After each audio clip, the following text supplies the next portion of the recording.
Hello viewers, welcome to our show again. And today we are glad to host someone that you've seen on this channel. We've talked about ADHD and autism, and this month we want to talk about something different, mental health. And we're going to be talking about depression. And without further ado, I'll ask her to say hi to us because it's been a long time. Hi, it's been such a long time, and once again it's such a wonderful pleasure to be with you again and for us to hold this conversation about something that is very common amongst us, especially in these current times that we live. Yeah. So let's start, because over the years nobody talks about depression. Yet what's the statistics of the people living with depression, like, as up to now? Okay, so if I give you the global figures, that will be very scary. So let me not scare you guys. Let me not scare anyone. But when we talk about globally, in Kenya, we range at number 6. With the people with the highest number of depressive people walking around. In Africa, we are the 4th nation. So to top 5. Yeah. And then now, when it comes to actual statistics, 1.9 people are currently living with depression, I mean, who have been diagnosed. So we are not looking at the ones who have not been diagnosed and are just continuing with life, seemingly that everything is fine, and yet probably it's not. Yeah. So maybe you can now define what depression is. Okay.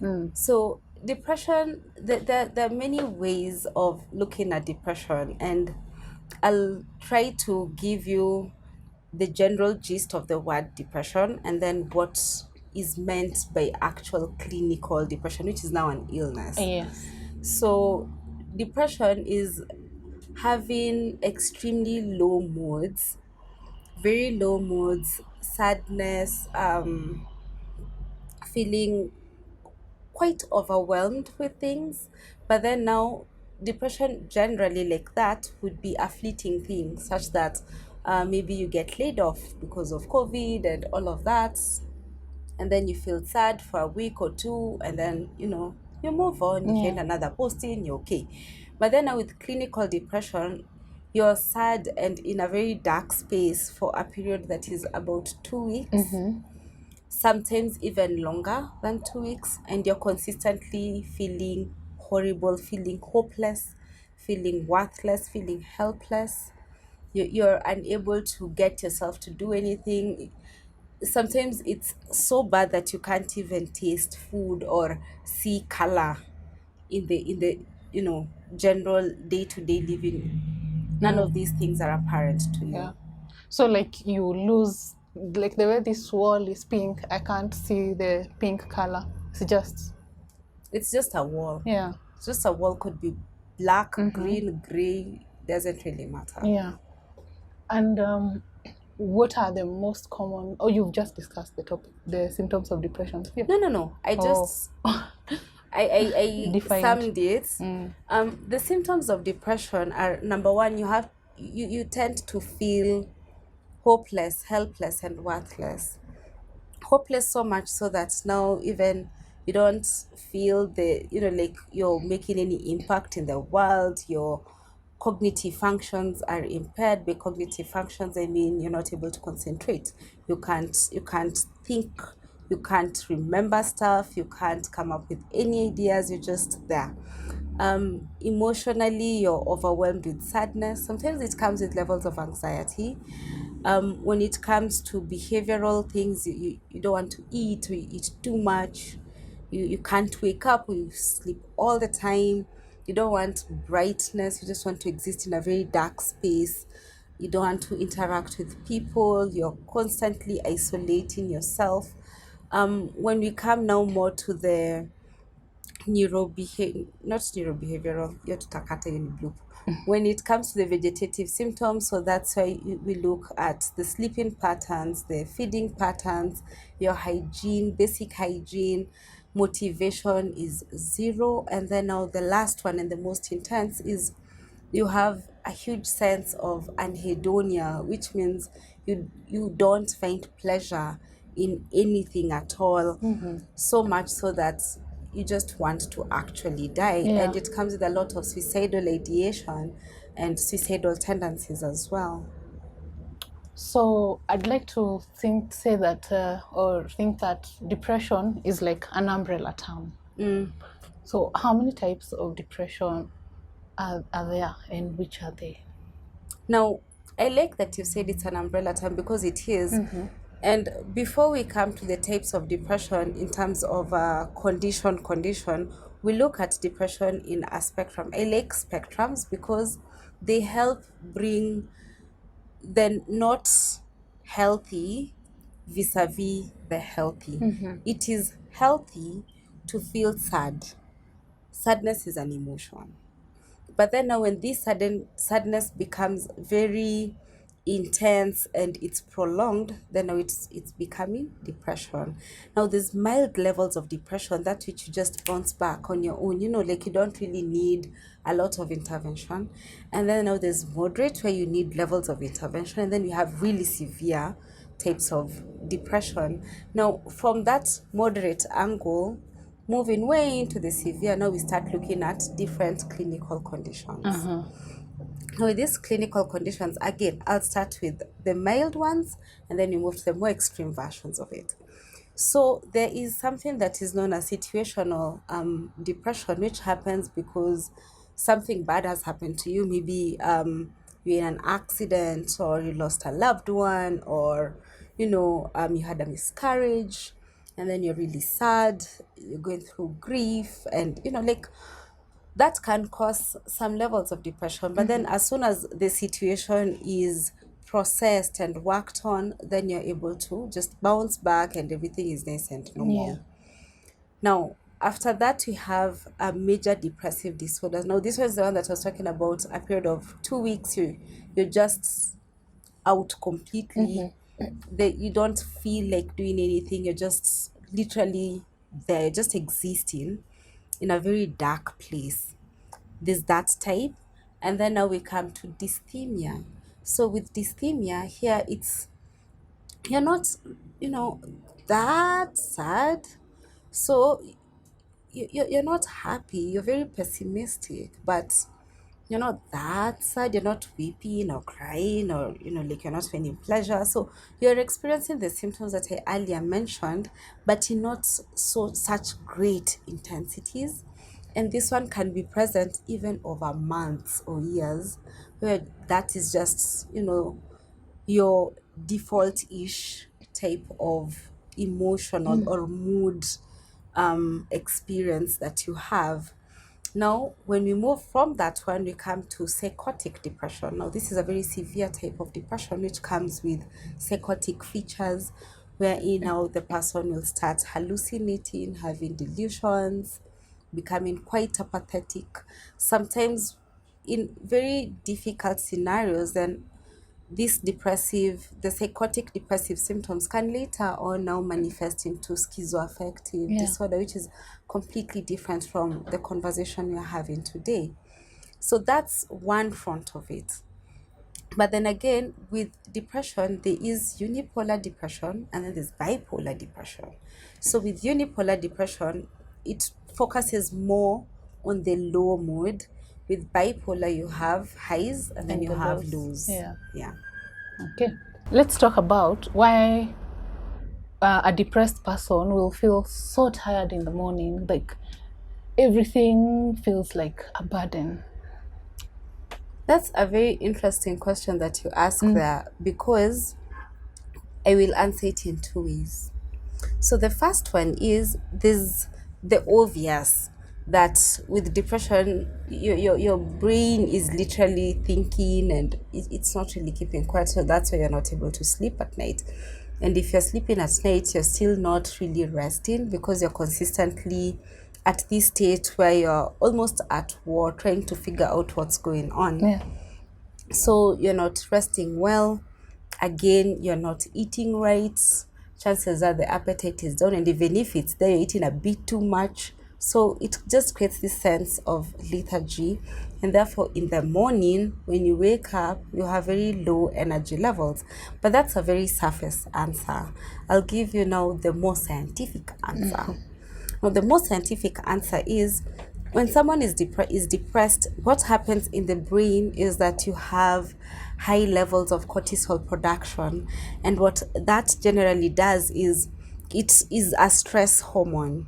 Okay, so because it is a stress hormone, it creates an internal stressor for your body as is. So now when you're going to bed, you're not able to rest accurately because your sleep cycle has been affected by these high levels of cortisol. Okay.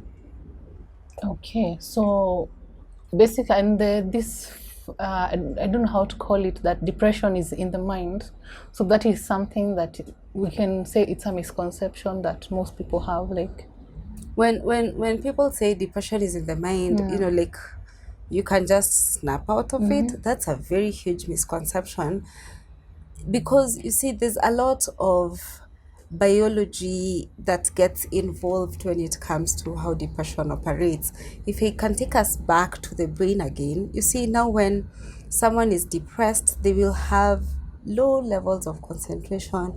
The memory will be neither here nor there. Sometimes you're unable to remember things. It's not that you are focusing on something bad and that's why now you're unable to remember these things. Yeah. It's because when we come back to the cortisol hormone, high production of it generates a negative association with the hippocampus, which is a part of the brain that helps you to remember things, that facilitates learning and memory. So when the hippocampus is negatively affected, then you're not able to make at least short-term memories. You're not able to learn new things. You're not able to concentrate. Now, another thing is when the cortisol levels are really, really high like that, they affect the amygdala. And now there's overactivity of the amygdala, which is the one that pretty much works with the emotion part of human beings.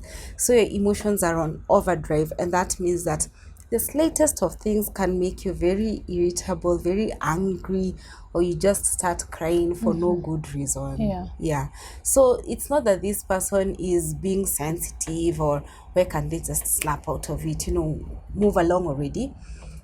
There is a lot of biology involved in what is going on, and what depression will do, it will generate a hyperfixation on the negative things that are happening in your life as at that moment in time. Yeah. So you mentioned memory loss, and it got me thinking, is there any relationship between how depression affects the mind and the condition like dementia, Alzheimer's, like the way the alteration of the mind, is there any similarity? There is a similarity. However, depression is not dementia. Yeah. Neither is it anywhere in the realm of dementias. Dementia is an umbrella term again, which carries into it, conditions like Alzheimer's and a whole bunch of other neurodegenerative conditions and biological conditions. So that's different. But then now when we come to dementia in itself is a condition that affects the cognitive function of the brain. And depression is one of the earliest symptoms that someone might be going through dementia. In addition to depression, so that you don't, jump to the conclusion that, oh, you're depressed. You have dementia. Oh my God. No, so that you don't jump into that conclusion. There are other early symptoms of dementia, one of which would be the memory loss, would be inability to speak. So it's difficult for you to reach a conclusion. You see, the way I know I'm saying this and I have a flow of where I'm going until the end. Now for this person, they will struggle. Yeah. You struggle with memory, you struggle with speech, you struggle with the very low depressive type of symptoms. Then there's other cognitive difficulties that the person also goes through, like difficulty in concentrating, being extremely forgetful, even with things that are immediately happening, which even when you're reminded, like you did this and then you did this and then you remember, oh yeah, and then no, this is what I'm going to do. Yeah. You're unable to create that association. But with depression, the memory loss, as soon as you're reminded or you're prompted, you're able to remember. Yeah. And then once the situation resolves itself, your memory comes back to optimal optimal potentiality. Okay.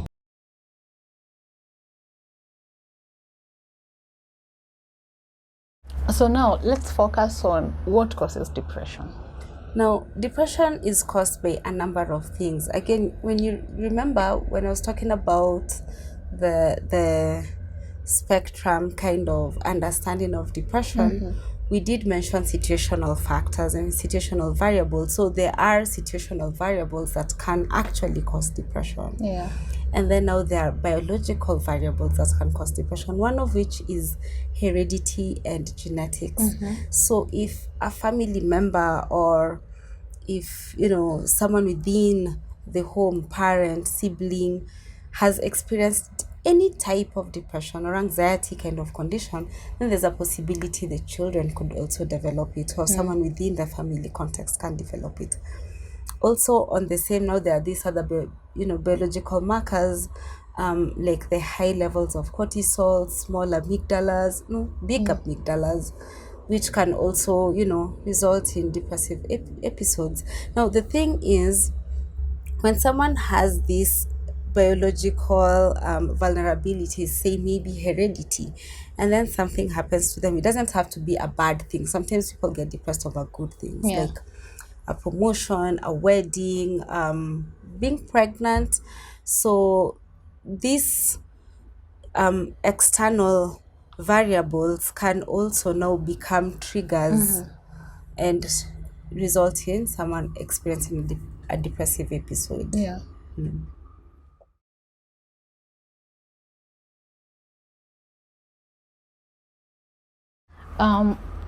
At what point would you advise someone watching this video that they need to seek help, for in case they feel like they are experiencing something close to depression?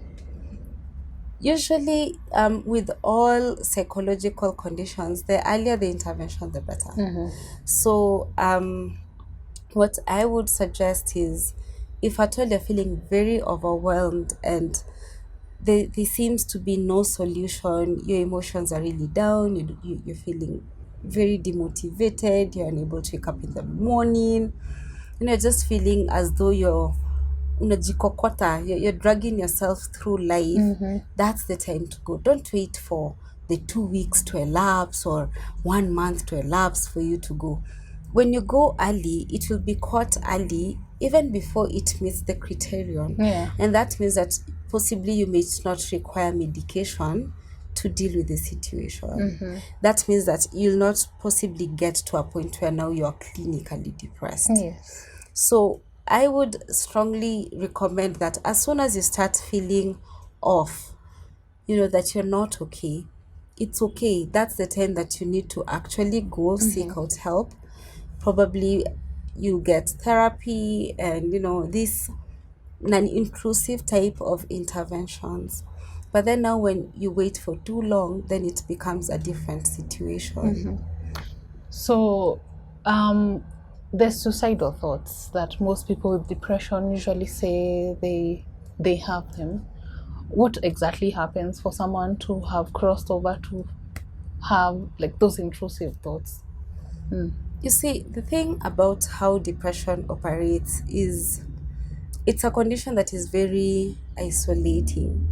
So the first thing is it will make you yourself feel that you're helpless, you're hopeless, you're worthless.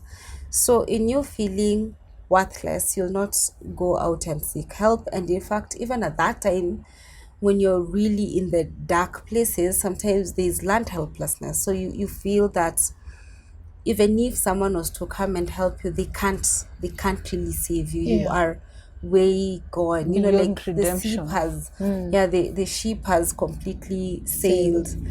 And then now, in addition to that, you don't have motivation, you don't feel like doing anything, you become very unproductive, you've isolated yourself from all your friends, so you're literally an island. You're not eating well, you're not sleeping well. If you're sleeping, you're having nightmares. So you see, it's mental torture. And when it becomes this bad, then that person may actually start to feel that, life is not really worth living, because not only can depression take these emotional symptoms, but it can also attack you on a physical level, where you find that now you have headaches, you have irritable bowel syndrome, you have gastro issues, if you're eating too much, you're obese, like everything is just acting out. Depression and anxiety tend to co-occur, so you're also having panic attacks, you're breathless, and all of this pain, the physical and the emotional all together, can put someone in a position where you feel that maybe ending your life would be relatively better, Yeah. quote unquote, for you as at that moment, than being alive. Yeah. So when you say depression and anxiety can co-occur, does one precede the other, or will I suddenly find myself feeling depressed and anxious at the same time? What happens is this is more a question of the chicken and the egg. Well, What comes first? yeah. So with depression and anxiety, anxiety is a symptom of depression. Yeah. It is a symptom of depression. So you can find yourself experiencing elevated levels of anxiety, that you're so nervous all the time, so self-conscious all the time, because of the depression that you're experiencing. On the other hand, someone can have an anxiety disorder, and then out of that anxiety disorder, now you start to exhibit depressive episodes. Yes. So you can start as, having maybe social anxiety, that an interview like this, when you think about it, it just makes you flip on a whole huge level. And then you go ahead and you do it, and then you suck at it so bad that it causes a lot of repercussions on you as a person, that now you start to feel hopeless and helpless. Now you see, now you're moving into the depressive side. Yes. How I like to see these two conditions is they're like siblings, brother and sister. So sometimes they mishmash together, and sometimes they're very distinctive. Yes. Yeah. So, before we move on to how depression affects one's quality of life, when we were talking about the types of depression, where do we place the postnatal, perinatal, and puerperal psychosis type of depression? There are types of depression as well. Now, these ones are very trigger-specific types of depression. So when I say trigger-specific, it's because when the person comes, when someone comes with major depressive disorder, you don't know where it's coming from. Like, it could be coming from literally anything. But then when someone comes with a perinatal type of depression, the trigger is quite clear. It is in the context of the whole maternal journey of having a child, being pregnant, being a new mother, stuff to that effect. And then now the psychosis is a more severe type of the same. Also, while you're on that, it reminds me that another very trigger specific type of depression is seasonal affective disorder, which happens when people are under extreme low temperatures. That can affect your mood. When it affects your mood, then you go through a huge, like a major depressive kind of disorder, which is resolved when it's summertime or with light therapy. Now here in Kenya, we may not have full, like a full seasonal affective disorder. However, through experience, I have seen that, especially in the months where we have very cold climate, the numbers of people with depression are relatively higher. Yeah. Okay, so, and now, to sum it up, how does depression of any kind affect the quality of one's life? Now, let's look at it across the board. So, first things first, we need to understand that depression can affect a person of any age at all, from a child as young as 6 years, 7 years, through into old age, 80, 90 years, even 100 years. Because you see, this is a mood condition, and every single human being has a mood. Every single human being has an emotion. So when we look at it now from the child perspective, again, the symptom presentation are the ones that now generate the difficulties in the quality of life. So we'll start off with a young child. Now, this young child is not concentrating well in school. He doesn't feel, like he's worth anything. He's not socializing, so he has very few friends, if at all any, because he doesn't have motivation to do pretty much anything. He's constantly being labeled, you're lazy, you're Yeah. horrible, which again now continues to just, precipitate those negative thought processes. And then now there's that whole immense sadness and anger and irritation. So this child can easily get into fights, not because they're being horrible, but because of the general mood, emotional state they're in. Now, when we come moving on to teenagehood, again, now here you see it becomes a little bit different, because this person is going through a different stage of life than a child. And therefore, now for a teenager, again, there'll be academic problems, there'll be conduct type of problems. Sometimes, especially amongst girls, then when they're having their menstrual cycle, they may have their symptoms exacerbated, and that becomes premenstrual dysphoric disorder, which is also another type of depression. So at that time, now this person experiences extremely low moods, because also of the hormonal changes that happen in the menstrual cycle of a female. And it cuts across even to older females and adult females, and even during menopause, there are some women who actually go through depression in the context of menopause. So there's that angle of it. Now, if we cap it at there, so these young ones who are experiencing depression will not have proper grades. So probably they'll be, academically not where they need to be. And that in its own way already has set them up not for where they would have been out of their potential, but because of what they were going through at those periods of their time. Now, when we move again forward into now adulthood, now here is where substance use now starts, taking shape. Around high school, self-medication can occur.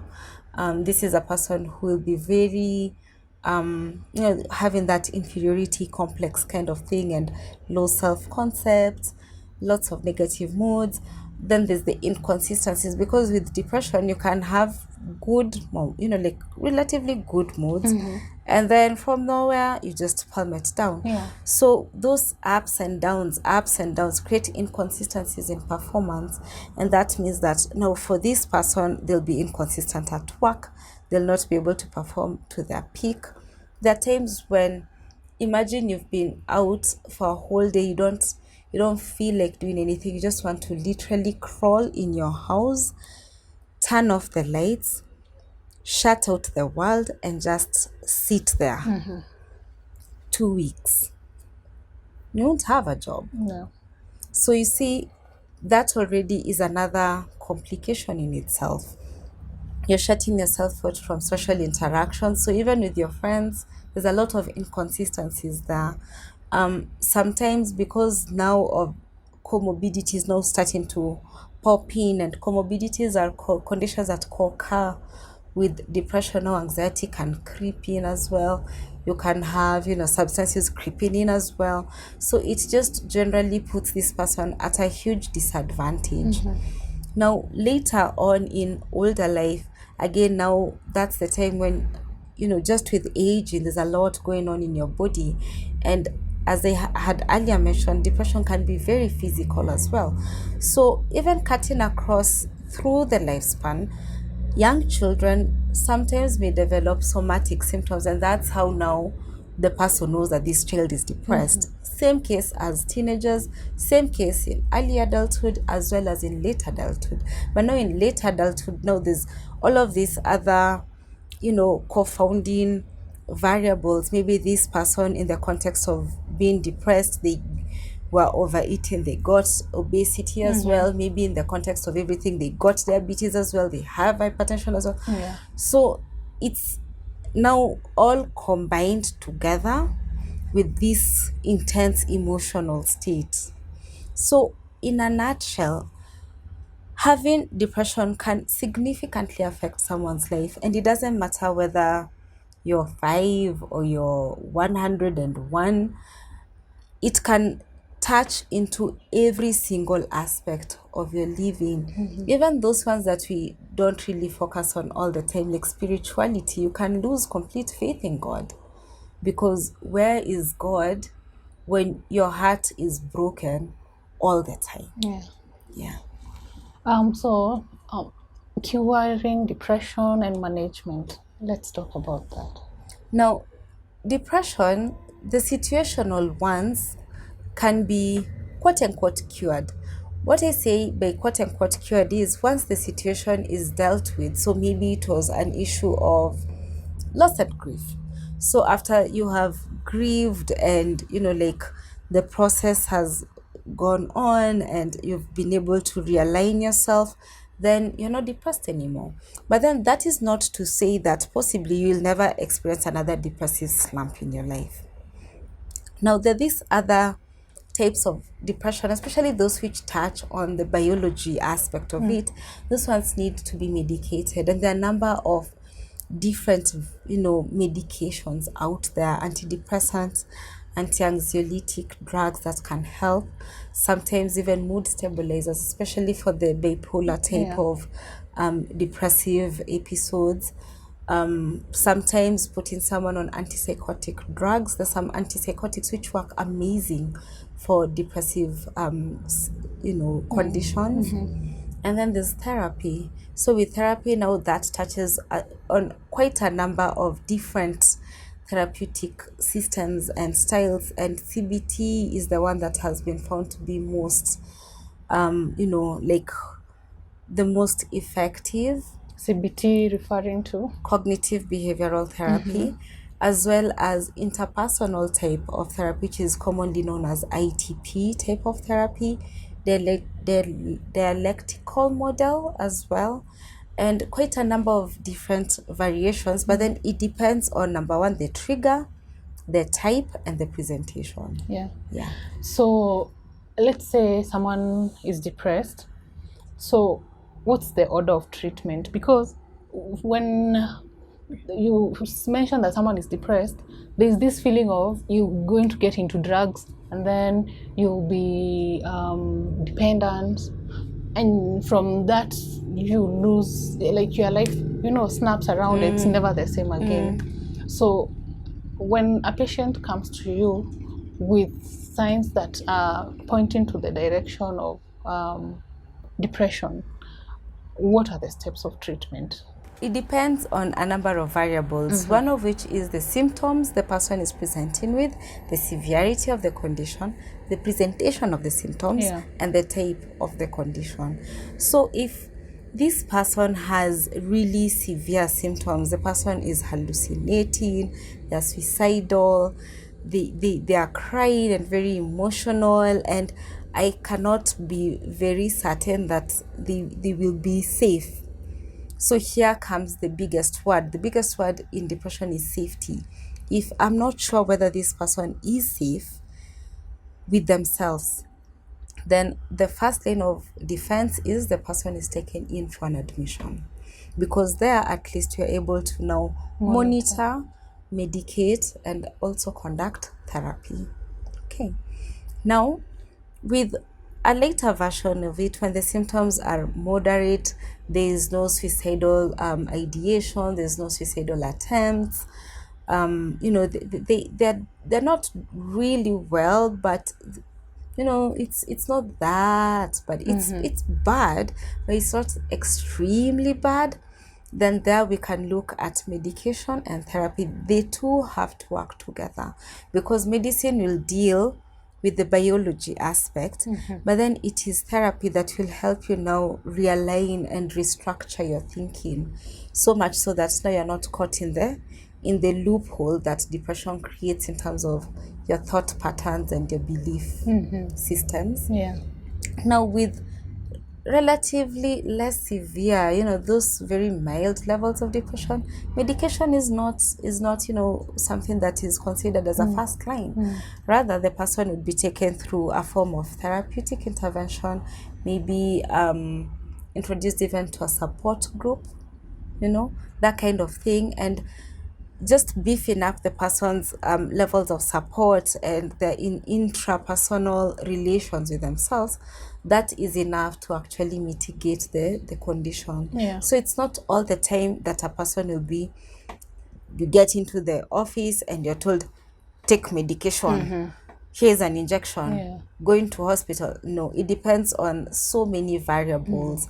Again, the type will also be quite informative, because you see, when a young mother has perinatal psychosis, then the first line of defense there is more an electrovalent therapy, ECT, which will help the person calm down in a very short time. It doesn't involve a lot of the medication part Yeah. of it. Yeah, because again, you see, you have to put into consideration what you expose the child to. Yeah. So now here comes the question: psychologists and a psychiatrist. Who are these two people, and what role do they play? Because most people tend to associate depression with psychiatry, and we miss the psychology part of it. So, what's the difference between the two? So now, a psychiatrist is a doctor. So they have met all the qualifications of medicine. They practice medicine. Some of them also practice some levels of psychotherapy, but their main mandate is in practice of medicine. So these are the ones who will diagnose and prescribe medication. They're also the ones who will actually admit a patient. A psychologist will not admit, they will recommend. So I will recommend so and so needs to go in for an admission, but then I will not be the one to admit them. Okay.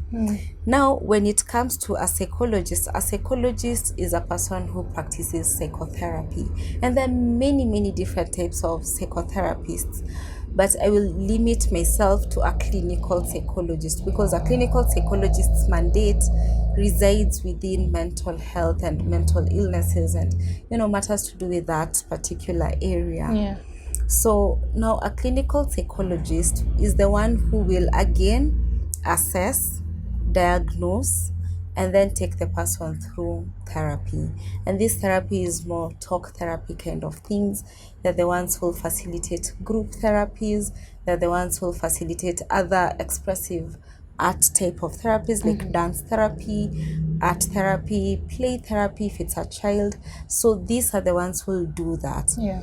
The psychiatrist knows how to do that, can do that, sometimes does it, but then there's a part where they overlap and they coexist together. Yeah. Okay. Now the question I'd like to ask you is, at what point would you say that depression becomes a disability? Now, with very, very severe symptoms of depression, because it really touches into your cognitive function, it really sometimes can change even how your brain anatomy looks like and the general chemical compositions in terms of neurotransmitters and the hormones in your body system. Sometimes that impact of it can be so grave such that this person is not able to live. Like even day-to-day life becomes a bit burdensome to them. Now, at that juncture, then depression can be termed a disability, when you're not able to go to work not because like you're physically unwell, but you just can't. You can't take care of yourself. You can't shower. You can't bathe. You can't take care of your children. You can't fend for your family.